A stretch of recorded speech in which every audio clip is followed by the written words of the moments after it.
Hey guys, it's Peter. Today, Gerald is going to explain to us the difference between a per pax or a per pod booking. The one important thing to understand is that all of our gym pods can have a maximum of 3 people at each time. So let's just call this 3 different slots, okay? Slot 1, slot 2, and slot 3.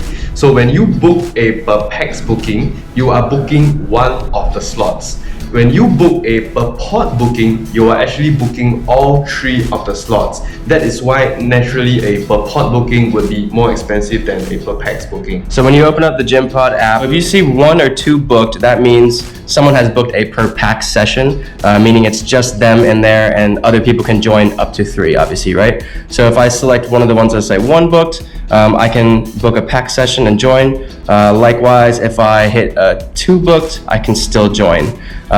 Anything that says fully booked means that there's 3 packs in there already, which means it's the maximum, or someone's booked it privately. And as you'll see, if you try to select, it'll be fully booked. So if I see something that's completely empty, let's say I want to book this session right here, there will be a new selection that says per packs or per pod. So if I proceed with per pod, no one else can join me during the session, or you guys actually have the flexibility to bring 2 of your other friends under the same booking. Completely up to you, but it's your personal pod.